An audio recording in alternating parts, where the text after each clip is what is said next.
Вы в Литве больше 3 месяцев. Это время, когда уже, наверное, можно получить представление о том, что такое белорусская политическая оппозиция, сопротивление в эмиграции.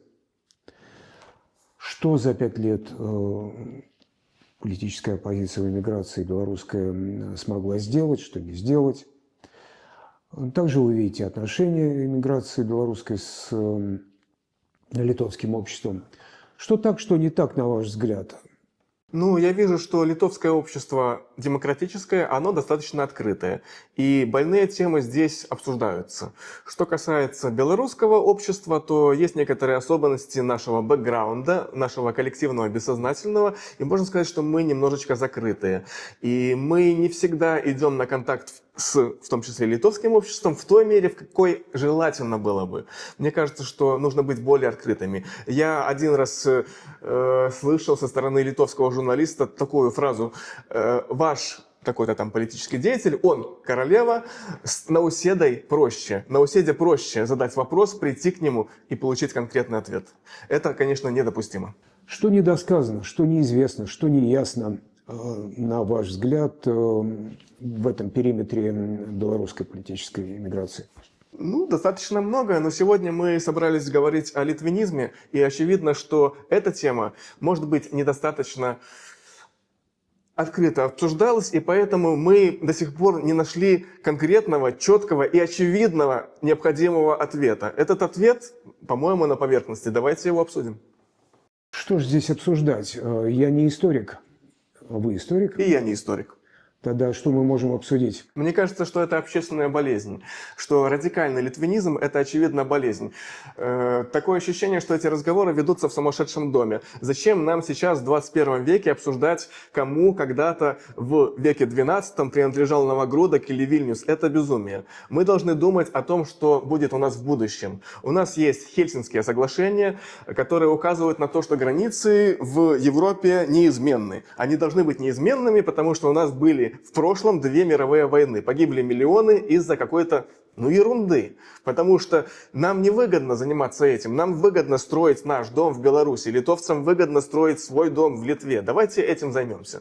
А когда какие-то странные люди с белорусской, например, стороны начинают говорить, что Вильнюс – это белорусский город, это абсолютнейшее безумие. Как можно было бы сотрудничать?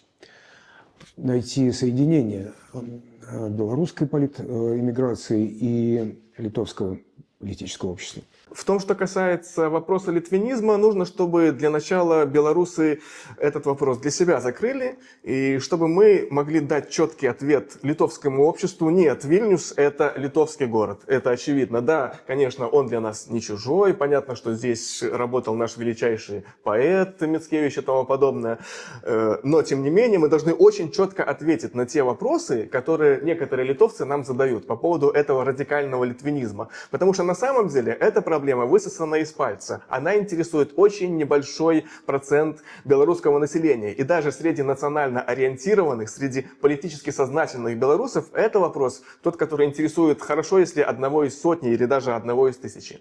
Вот это болезнь, которая на самом деле не распространена. Но вопросы задаются, потому что больные эти люди, они одновременно и очень громкие. И их, к сожалению, слишком часто слышно. Их слышат литовцы, и они, конечно, в недоумении, почему белорусское сообщество не дает конкретный ответ на эти вопросы, которые задают литовцы. А ответ простой – это сумасшедшие. Как могло бы строиться и на основе чего, по поводу чего практическое рабочее сотрудничество политэмиграции белорусской и литовского общества? Прежде всего, мы должны закрыть раз и навсегда эту тему литвинизма как больную и ненужную, уйти из этого сумасшедшего дома и обратиться лицом к будущему и решать те вопросы, которые действительно для Беларуси очень важны. Литва, конечно, может нам помочь. Прежде всего, у Литвы есть положительный опыт построения независимого демократического государства дважды. Однажды в начале 20 века и второй раз в 1991 году. Это тот опыт, который был бы для нас, конечно, очень полезен. У нас такого опыта, к сожалению, практически не было. Второе, Это опыт Саюдиса, это опыт объединения всех сил, которые были настроены на то, чтобы освободить Литву от иноземного владычества. Люди с разными политическими взглядами, с разной жизненной историей объединились ради решения конкретных задач. Это было бы тоже для нас полезно, если бы нам подсказали, может быть, что мы делаем неправильно. Следующее. Необходимо понять, что действительно происходит в Беларуси, потому что официальная информация часто неверная.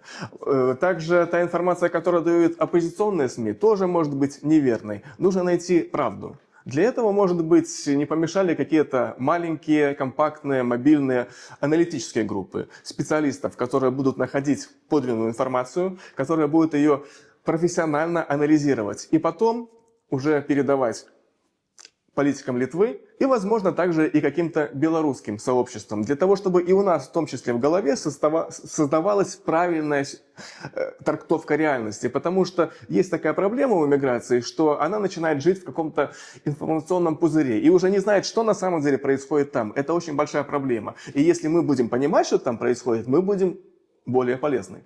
Следующее. Возможно, не помешало бы как-то более профессионально, более активно работать в информационном поле, потому что идет гибридная информационная война, в том числе против Литвы. Какие-то сообщества блогеров, например, для того, чтобы доносить информацию до белорусского слушателя и в Литве, и особенно на территории Беларуси, потому что на самом деле информационная борьба ведется недостаточно активно, особенно с нашей стороны. Мне очень не нравится то, что на самом деле очень много из того, что говорят наши блогеры, наши телеканалы, на самом деле не интересует белорусское общество. Это большая проблема. И если в том числе и Литва поможет с этим, было бы, конечно, хорошо. Я думаю, что тут огромное поле для совместного сотрудничества, для совместной работы. Далее не помешало бы, конечно, сотрудничество в области профсоюзной работы, потому что на территории Беларуси нарушаются права работников. Это уже достигла такого уровня, что можно сказать, что прав работников в Беларуси в принципе нету.